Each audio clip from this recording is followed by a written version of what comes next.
So we've been at this what like 5 months now, and we started talking about it in October, so like September, October. How did we even get to where we're at now? Man, so you told me about the sneaker world way before that. Mhm. Is it July? Yeah. So like we were talking about even doing like a store, reselling, all of that. But before we did that, you were like, we need to learn the industry. And so we went to SneakerCon in San Jose. We walked around. That was interesting. I will say, like, I was kind of like overwhelmed. I remember walking, I was like, I didn't know anything. I was like, whoa, this is a lot of people. Like, there's a lot of tables. Like, it was interesting. Yeah, I remember being annoyed. Why? I think I was more so annoyed because coming into it not knowing so much about it, or never even being to a sneaker con event or sneaker convention or whatever it is, and I'm just looking and I'm just like, it's the same thing over and over and over and over and over. And the only way you remember something is if you like actually talk to the person that's behind the table. Right. Outside of that, you're just there like, I forgot where it was, right? Yeah. That's one thing I do remember about it. And then obviously like I bought some stuff, you bought some stuff, and like that part is fun. The buying. That Did part you is, negotiate? I didn't negotiate because I mean, no shade to anybody, but it's like I'm not negotiating $20. Like, and I should make a T-shirt about that. I'm not negotiating $20. The negotiation, like if you're gonna negotiate, you're really trying to catch like a real deal. $20 off ain't that's like I can go to the store and do that. Yeah.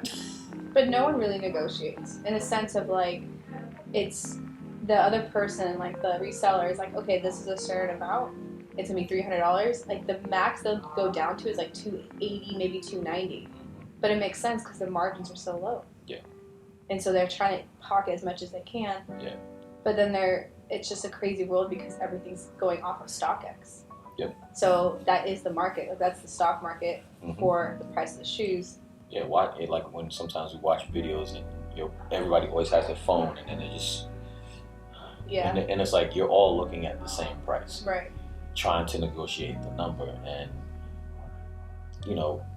the resale value is 200% more than what you actually paid for it for, and it's moved so far away from that just buying a sneaker now is such a process. Yeah. But I think that was eye-opening for us, realizing that this is what they do. Right. And we were walking around, and we did one lap, and then we were like, I think I had said like I was hungry or something like that, and I was like, there's no food here. And then we did another lap, and I was like, I want some candy. Like I don't know, maybe I'm a child. Like I don't know. I ain't have my nap or my snack or whatever. But it was just like you couldn't buy any of that stuff. And then we had the conversation like, what's not there? And from then on, I think the conversation just started. Well, I think too, it's like a combination of a lot of things. We're so interested in this like industry, not knowing anything about it, and then all of a sudden, like when you go and experience it, and then you talk to people and you see how all these people are really young and they're like sitting here hustling, getting shoes, because you really can't. It's hard to buy shoes, and I think people don't get that. So like anyone who has shoes that wants to like go to the store, you don't get them. Like there is no such thing as like, hey, I want these Travis Scotts right now, and you'll get it the same day. Yeah, you can't even. Yeah, that's crazy. You can't even go really to a store, and like you just said, and buy those without having to pay a whole car note plus rent. Yeah. To get them. Even then, you still might not get it because like my size is 7. There's not a lot of people that carry size 7 in stores, so the only other option is online. So when we go to the convention, I was like, oh cool, like I'll be able to pick whatever shoe I want. Even that's not the case. Getting the shoes alone is like a nightmare. Yeah. Do you remember when the idea came of an activation? Yes.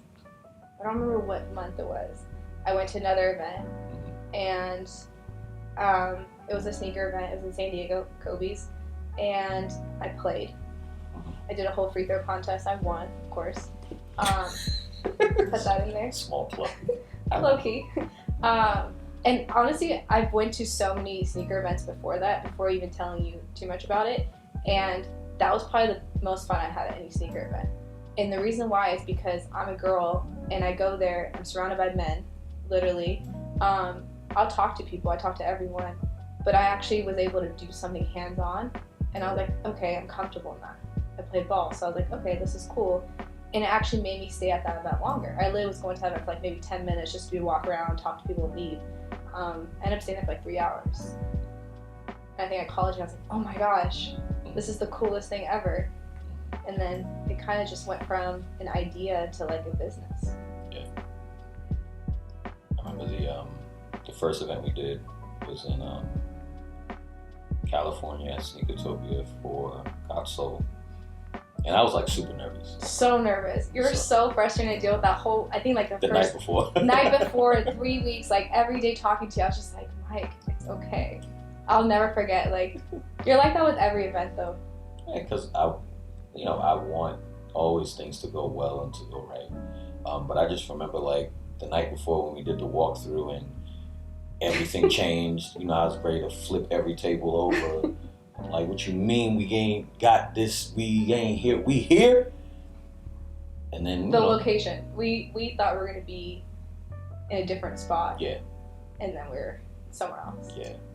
And the next day it was just like, all right, let's start it. And we had never ran it as a trial run. We didn't, like, that was the trial run. Live, in action, everything. And what's also beautiful is that people that came to that first event, we've seen at different events now, 5 months later, which I think is pretty cool. Well, I think too, like with the whole basketball activation, the coolest thing about all of it was literally just an idea to help draw traffic to our booth, right? Because all these sneaker cons, every table's the same. It's just sometimes the people will talk to you, so like you remember that person. Like I to this day still remember Splash. I bought my first pair of shoes from him in San Jose. Like I'll always be loyal to him. Like if he's ever selling, because that was the first interaction I had at a sneaker event. He spoke to me. Like he actually talked to me. But the whole reason we did the activation was to bring traffic to our booth with whatever we launch afterwards. And now it's turned into a lot bigger than we expected, both of us. Yeah. Talk about what talk about what it was called originally. Oh, Soul. Why did we come up with Soul? You came up with it. Soul. Yeah, because how I had it spelled with the sneaker at the L. Yeah, it was my favorite. It's still my favorite logo, I'm not gonna lie. Because I was on YouTube the other day and we have a video, the first video we did, and we were called Soul Kicks Exclusive. Yeah. And I was like, yeah, that's not gonna rock. We can't use that no more. But because everyone's soul. Right, everything is like soul in this industry. Soul, right. And so I was gonna say was what set it off? What set the activation off? Okay. Like what was it? To like change the name or like? No. Like what was the key thing that set this whole thing off? I mean, like the obvious is Bronny stepping up, and like I just remember going through. We had a great event, I think. So like it was busy. It was a great event. People were lining up to play, and I remember you and I were looking at each other like, "Yep, we're done." Like we played. You were playing one-on-one at every kid. I don't think I even played. I didn't play anyone. I was more like in the front, and then you were handling playing one-on-ones and stuff, and we're about to like, we're just shopping around, and we walk by, and then all you see is Jonathan say, "Hey," honestly, I'm not gonna lie, I didn't even know who that was. I was like, he's like, "Yeah, I'm bringing Bronny by." I was like, "Who's Bronny?" And so when you put it all together, he stepped up like the sweetest kid, and he played the game, and then Ali walked in, and it kind of just went viral with like, I think we're almost over 15 million views. Yeah. Yep. I would assume that for sure, yeah. Maybe more. But that was the pinnacle thing that set it in motion, because even now when I talk to people about what it is that we do, and I referenced that video, they're like, "Oh my God, yeah, I seen that. Oh, that was yeah, you. that was y'all." I get that all the time. That was you. What? Yeah, because people assume that what we do is just part of the convention, right? Mm-hmm. But it's a lot of work that goes into it. It's a lot of logistics. Lots of logistics. Lots of logistics. Lots. Like, it's like you would think it's so easy. Yeah. Pull up, bring a hoop. No. Nope. Don't attempt it. Nope. What I guess I'll ask you this, is we're pretty fresh in this, and you've made a lot of connections, right? And people have flocked heavy. What do you think is making people stick to 24?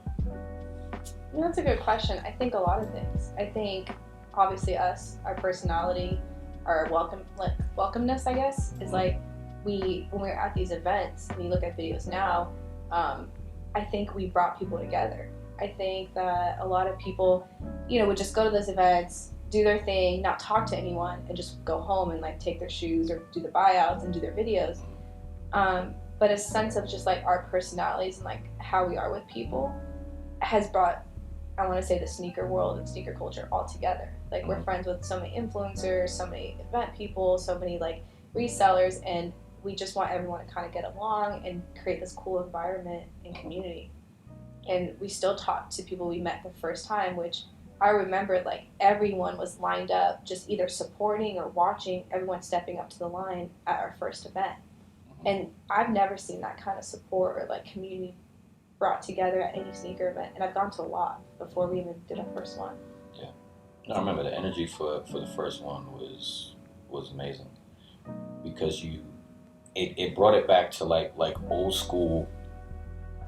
I'm from New York, so it's like it brought me back to like old school hustling, where you got a bunch of people surrounding you, watching dudes shoot, watching dudes play. You got money on the line, you got this kind of stuff, and it brought back that hustler mentality, because everybody that are at these events are trying to hustle, like not hustle in a bad way, hustle in the point of like, yo, I gotta move. I'm trying to move all 100 shoes I got today. I'm not trying to go home with none of it.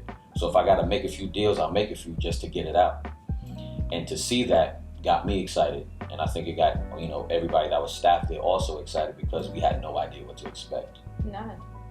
I still remember that. I was like, okay, even like having conversations like, okay, so what are we doing? Like, where are we going with this? And just stepping back and taking a look at everything. We've accomplished so much in just 5 months. Yeah. What's your favorite event and why? My favorite event so far, I have two. Sorry, I know you asked one. I have two.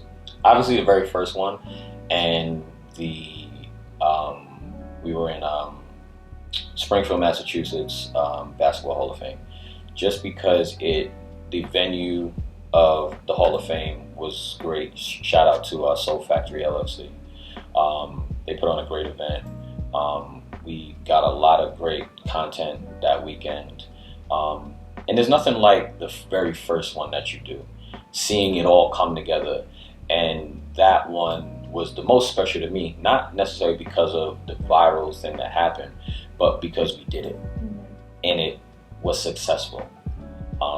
So those are my favorites. And we put that event together in 3 weeks, right? First one? Yeah. The first one, yes, we put that together. 3 weeks. Yep, just about 3 weeks. Yep. Because Jonathan releases it like 3 weeks. There you go. Run with it. Yeah. Hardest part about running 24, and like when we travel, what is the toughest part?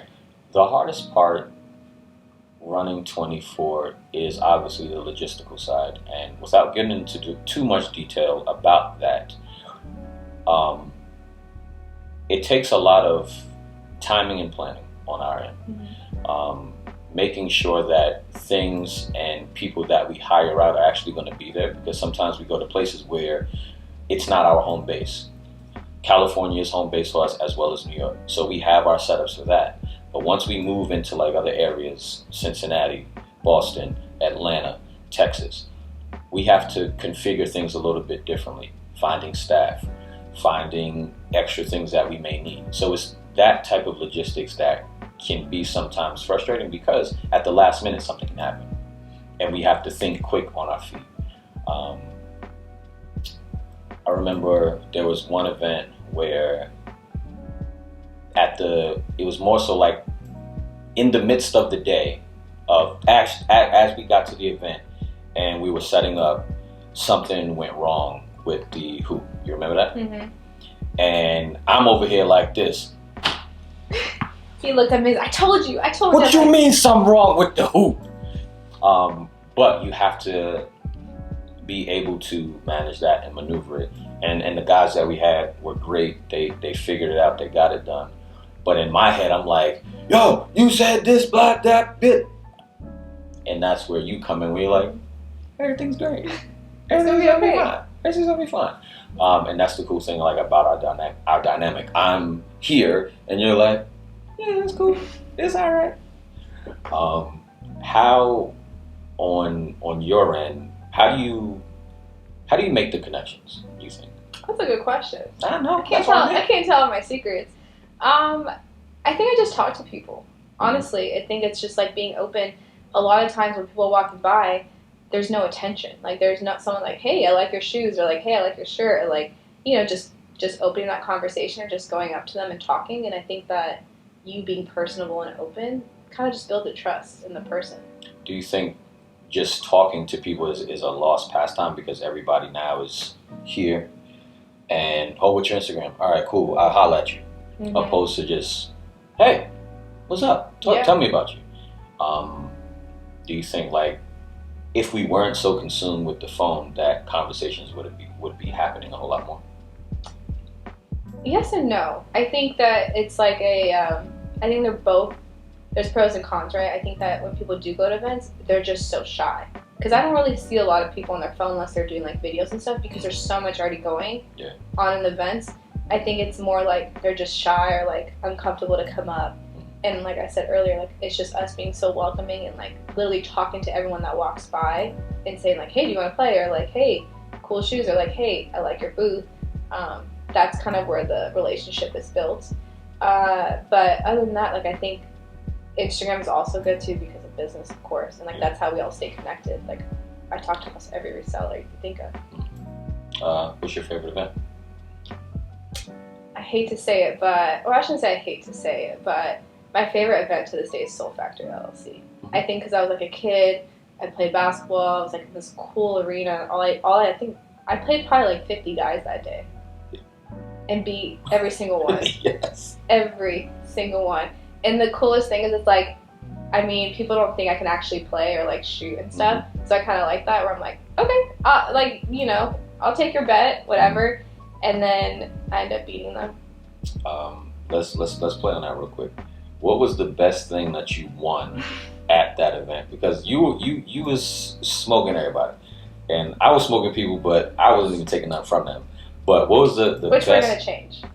If you're playing Mike, and he says he's not taking your money, I'll take your money. Like I'm just saying, you keep going. What was the best thing that you won that day? My Kobe rag. The Kobe rag's dope.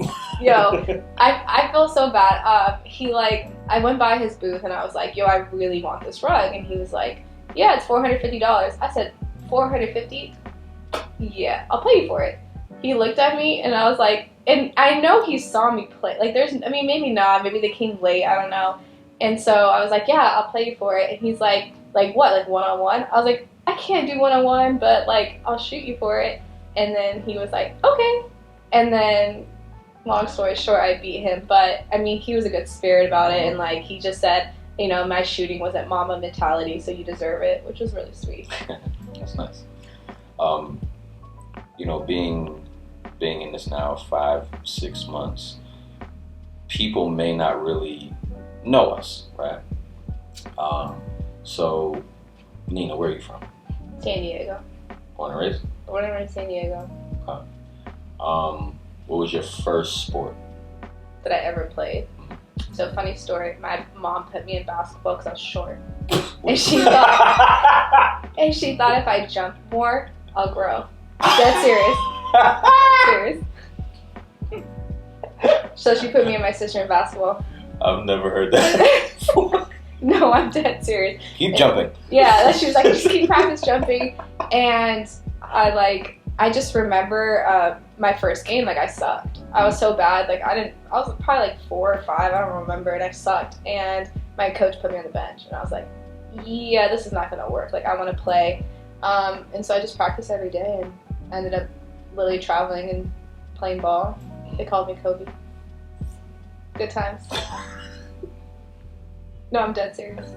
They called me Kobe because all I did was shoot, and like my coach was like, "You need a pass." I was like, "What for?" Like, I'm making the shots. Like, it's all good. They can rebound. That's kind of how it all formed. Okay.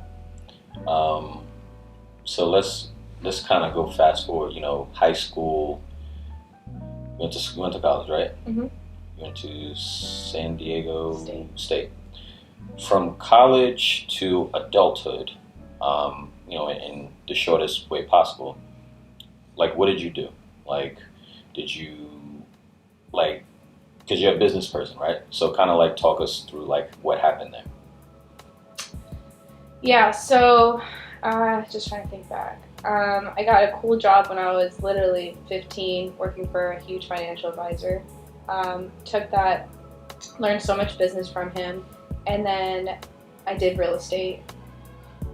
Took that, learned that, created my own businesses, and then now I do like consulting.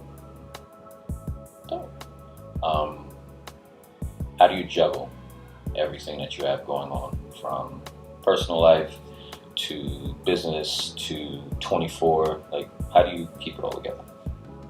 I think day by day, to be honest. Literally every day is different. Try to enjoy the moment and be positive.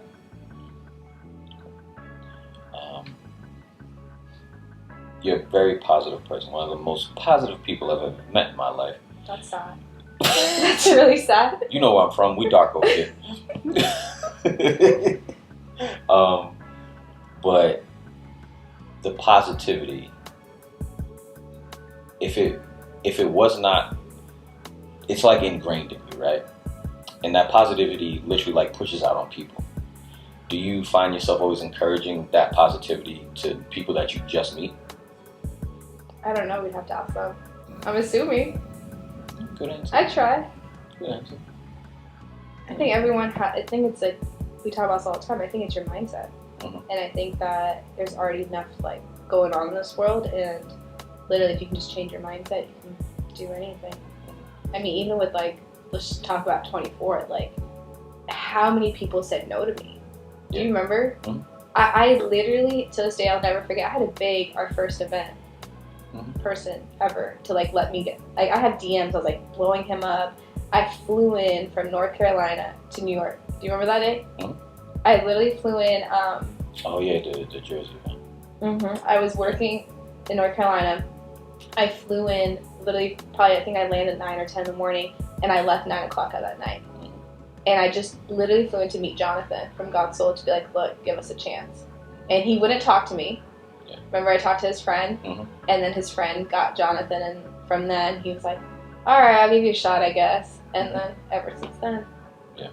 And I think that's like so important for anyone who's watching this. Like, never give up and don't take no for an answer.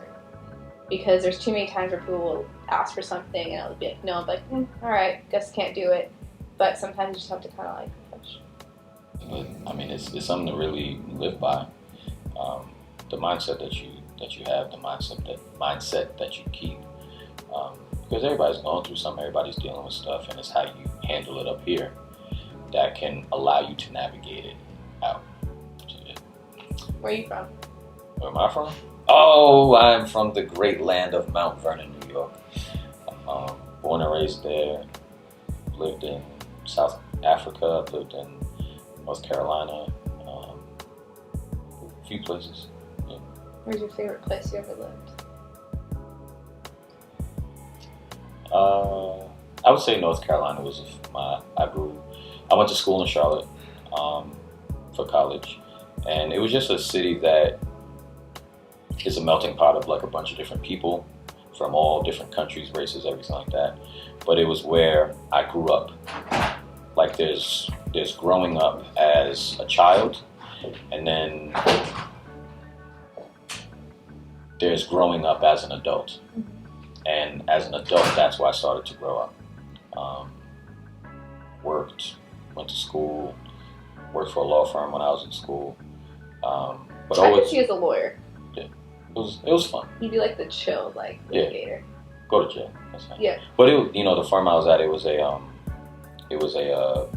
I don't want to say business, but it was a asset management firm. So they never actually went to a court. But I just always knew I was supposed to be an entertainer of some sort. That was probably the one like actual 9-to-5 job I had. And then jumped into modeling and jumped into acting once I moved back to New York, and then from then on worked my way into fitness, and then just always knew that the 9-to-5 was not meant for me. What's the coolest like gig you've done as a model or actor? Is it called a gig? Okay. Yeah. I think it'll be the first real job I had was the Beyonce video. Okay. What song was it? Best thing I never had. In the music video, right? Yeah. I think that was the biggest one because you're freaking out like it's Beyonce. Like, were you close? Yeah. You were like, dang, she's so beautiful. I didn't say none of that. It's there's a way to, you have to have a certain rapport when you're around people like that. You can't be, oh my God. I mean, I'm not like that. How old were you? I was 26. Okay. But just me and who I am, I'm not like that. And I had saw her like many times after that from different events and parties and stuff, and she always remembered me. But I think that was what. Maybe she had a crush on you. That's a whole lot. How does Beyonce remember? I mean, that's kind of like, it's Beyonce. Like, because she didn't do a lot during that time in the late 2000s. She didn't do a lot of videos with guys. Okay. Where she had an actual like male counter, right? Mm-hmm. A lot of it was her by herself or her with the dancers. So like a few years before that, another friend of mine, he was in one. But you just gotta like handle yourself a certain way. And that was the defining moment where I knew that, yeah, we not going to no 9-to-5.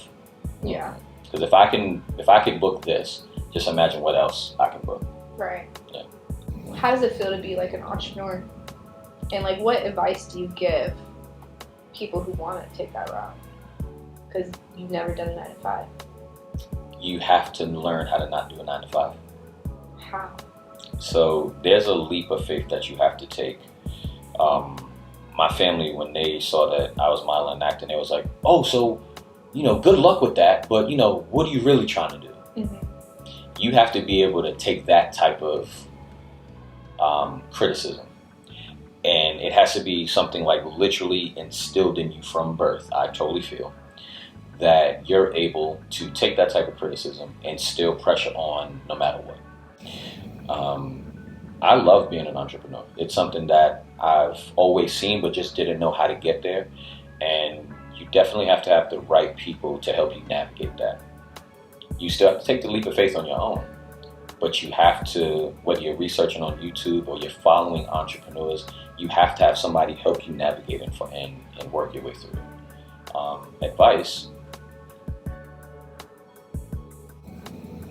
Something that you are passionate about, something that you really want to do, just start doing it.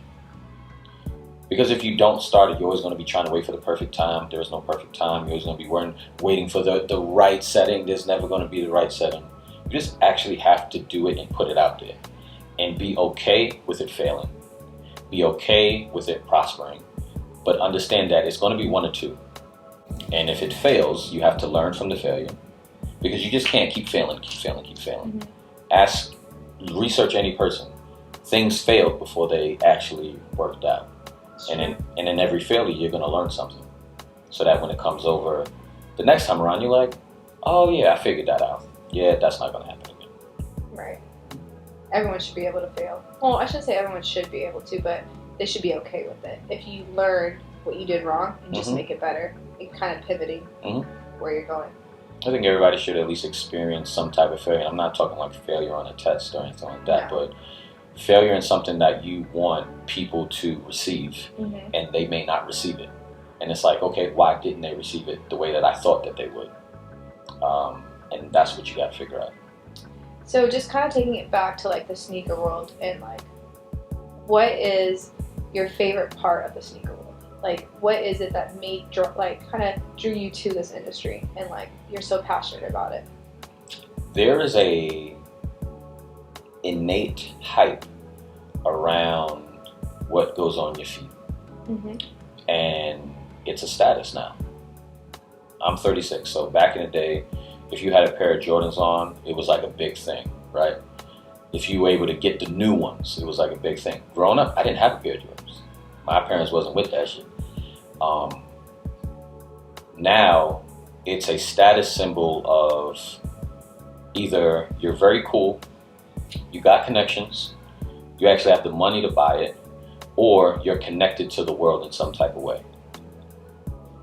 You got the Travises on, right? Everybody knows what happened with those. People was getting them stolen out of FedEx, but for the people that actually are able to have them and wear them and wear them, they look at you like, yo, how'd you get those? It's a status thing now. Yeah. Sneakers are the new, like, like I said, I'm 36, so I'm going back to the 2000s. Sneakers are the new chain, right? It's just the new ice and all that kind of stuff. Because the sneakers gives you the status. Does it give you status though? If people know about it. Because if you, like, and I was thinking that too, like, before I was in this world, you know, let's just say I see a guy and he's wearing a Supreme hoodie, some Travis's, let's just say some Supreme sweats, I don't know. In my mind, I wouldn't think it's status. I don't know the culture. I think you have to be in the culture to kind of understand. Yeah, you have to. But there's certain labels and there's certain things that you just kind of see because of social media, right? People will never understand the hype around the Supreme box logo, box logo hoodie, right? They'll never understand it. But it's because that's their staple thing that they started back in the 80s. People will never understand the hype around a Travis Scott sneaker if you don't know who Travis Scott is. But these are all things that are accessible, and you'll come in contact with it here and there just because of, you know, how media is now. So I don't think you necessarily have to be in it, but any parent right now knows that if their kid wants a pair of sneakers, they're going to have to understand the culture just a little bit. Yeah, for sure. I mean, I didn't understand either. I think I hit my friend up. I went with my first ever that got me into the sneaker world, the Hyper Royals. I went on my Twitter the other day just to like see when I started like liking sneakers. It was in March, and I posted, I was like, I need these shoes. So I hit up all my friends, like, Nina, do you not know how the sneaker world works? I was like, no, like, can you just give me the shoes? And it's like, no, it doesn't work like that. And ever since then, it's just, that's the obsession I had with sneakers, which I never used to really care that much. Yeah, you did. No, I didn't like it at all, but that sneaker is what changed it. Yeah. Who's your favorite designer? It's changed over the years. I would say Jerry Lorenzo is, because he's changed the silhouette and idea of what fashion is. He's now put out that comfort and leisure is acceptable, opposed to when it wasn't. It was like you couldn't walk into a meeting with a hoodie and sweatpants on. Now you can, and it's okay. And well, wait, depends what job though. Depends what job, but it also... It totally depends. Not necessarily. You can't go to a law office for like, in sweats. No way. You'd be surprised. What? It depends on the aesthetic of the law firm. Okay. Right? It always depends on the aesthetic of the business. Because you can be a lawyer and you never go into an office. Everything's on a computer. No, nowadays, yeah, everyone works from home. True. But that aesthetic, this is the time we're in now. So I'm basing everything... I don't know, we shouldn't give that advice to people. No, I'm basing everything off the time of what it is now. Now it is so much more acceptable. Think about all the videos of people on Zoom, right? And they stand up and they ain't got no pants on. For sure. Right? They know that I can still... I got everything on up here, but you know what? I'm still going to throw these sweats on. Like, I can't throw the whole suit on. Mm-hmm. It's now become more acceptable to be comfortable, because if you're comfortable in your work setting, you're more productive. That's true. What about you? Who's your favorite? Ooh. I mean, I hate to say it, but like Kanye. Like, I just like everything he does. Mm-hmm. I think he definitely changed kind of this industry in the last couple of years. Mm-hmm. Like the hype around it. Mm-hmm. I also feel like he contributed a lot to it, not just Jordan. I feel like Yeezy kind of came through and changed like how to view a lot of things in the fashion world. Man, let's have like every pair of Yeezy. If you could design something, what would it be? A hoodie. Like a cool hoodie that everyone wears. Yeah. What about you? I've always wanted to create a suit, but it's not necessarily like, let me button this up and let me button that up. It's just one of those things where it's like, if you walk into a room, the material is a whole lot softer, it's a lot more flowy, it's a lot more airy, and you look just as clean cut as somebody wearing a three-piece suit. Mm-hmm. I've always wanted to create a type of silhouette like that. But not so like, it's like more plain? Yeah. Clean? Okay. Plain, clean colors would be a lot more lighter, so that you can kind of just blend in wherever it is you go. Not like a harsh black, not a harsh brown or anything like that, but just something that's a little bit more soft. That's cool. You know, we've been to so many events now. What is it that you would like to see differently at some of these events? Overall? Yeah. There's a few things. One would be definitely to have way more girls there, like a presence, like a heavy presence of women to make, like, feel comfortable to be there, because it is kind of intimidating to be in an industry like dominated by men. Does it feel uncomfortable? It can. That's why it's like surrounding yourself with the right people. Sometimes I feel like it just depends, but sometimes I feel like there's no pay attention to you, like in a sense of like, you don't know what you're talking about, or like, you know, why are you here? Like, who are you? What are you doing? Buying it for? Yeah, that for sure. Given now, I feel like people kind of know us, so not as much, but in the beginning, yeah, it was super intimidating. What could make that better, you think? Overall? Specifically, you know, having more of a female presence, right? How could that make other women feel more comfortable? Like, when you're around that many men, or in a situation of having that big of an influence of men, would it be like more of like a camaraderie thing?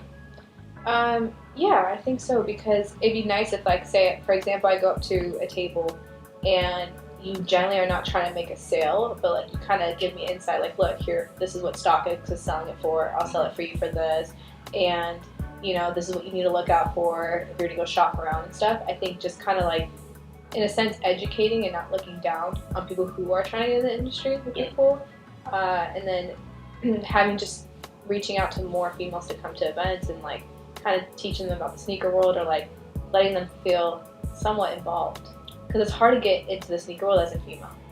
Would you say that that women are sometimes more looked at as the influencer opposed to the reseller? Because I think it would be cooler for me as a guy to go to an event and I see more girls behind the tables selling shoes, doing deals like that, opposed to just being the kind of like pin-up, you know, influencer type thing. Oh, I'm here just to be here type of thing.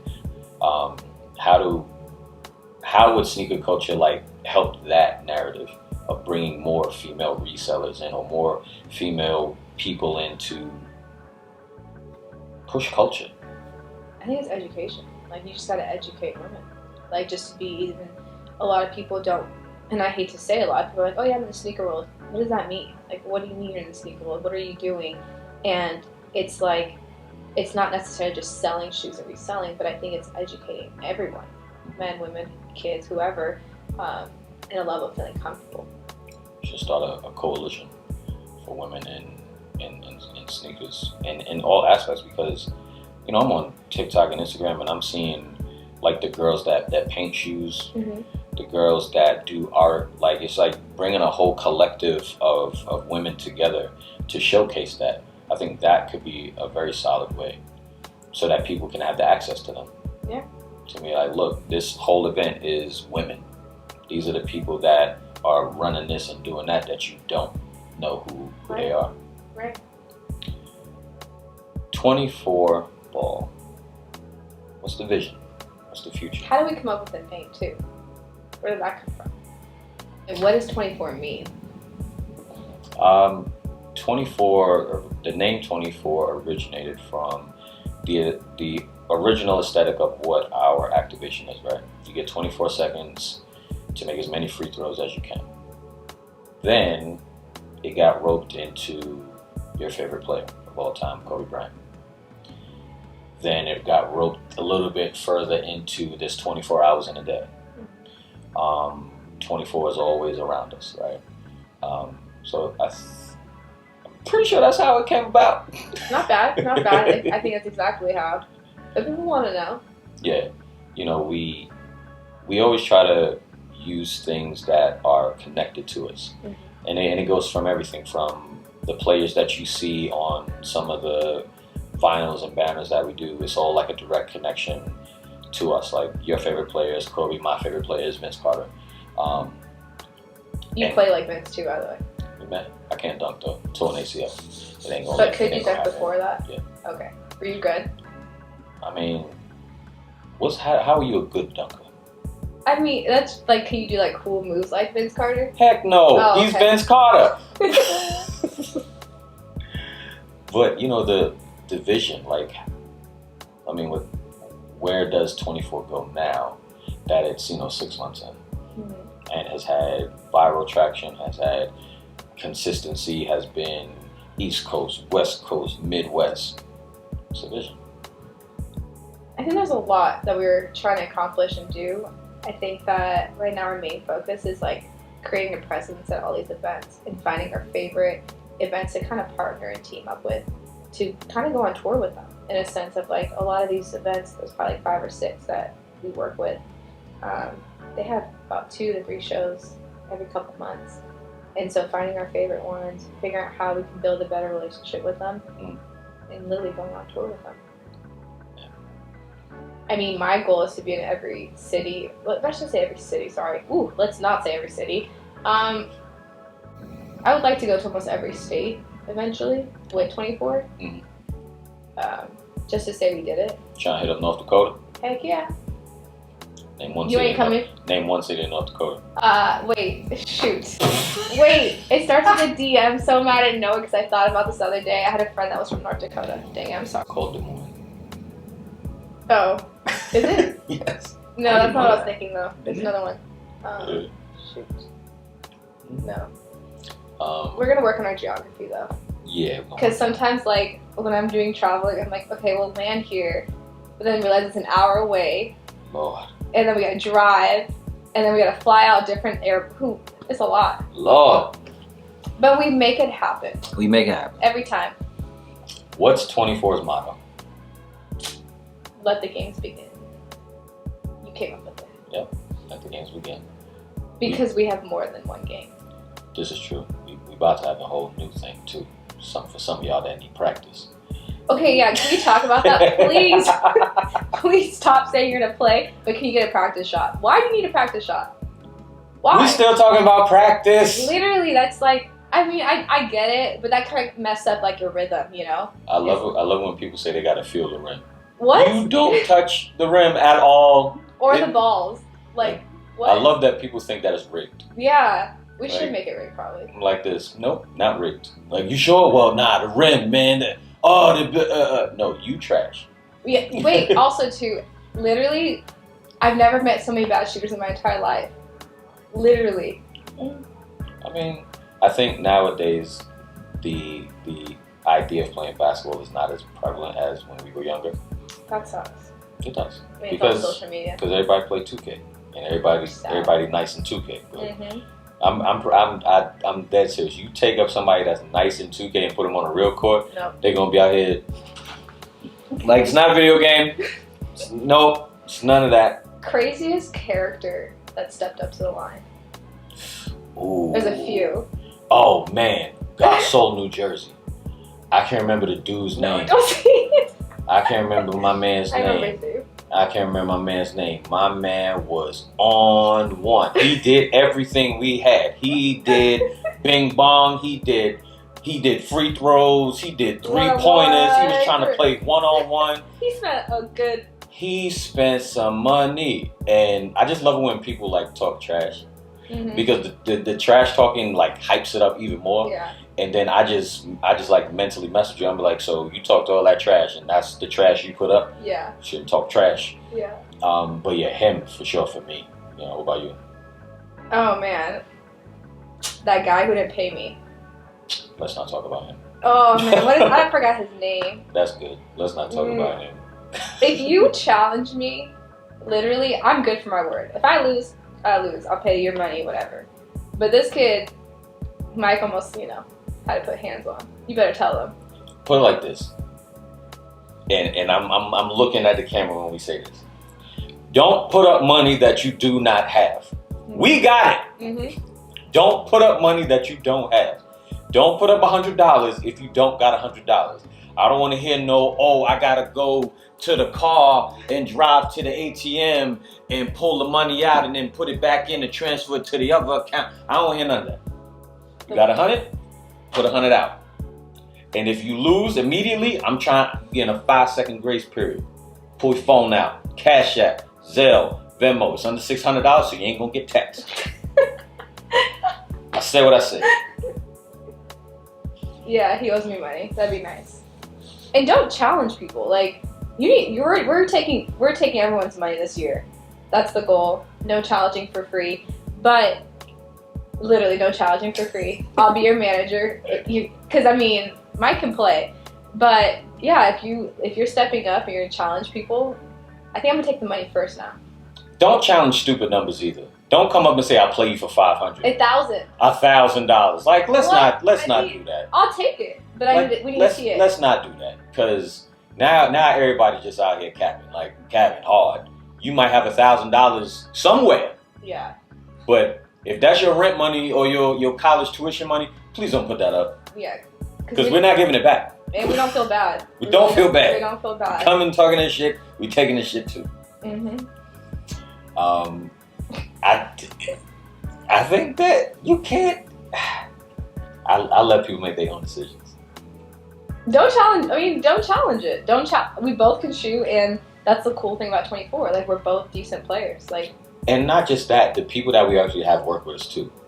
That's true. The people that we have work with us makes this whole thing work, from the videographers, from the staff, from the people that help us move things and get things. Like, everybody that is a part of 24 plays an integral part, and especially the people that are on the floor, because we need everything. We need people that are funny. We need people that are smart. We need people that can play. And we need people sometimes that are just there just for the good vibe and for the good energy. It's not always about you got to be able to play basketball. Right. That's what makes it special too. Yeah. It's like a family.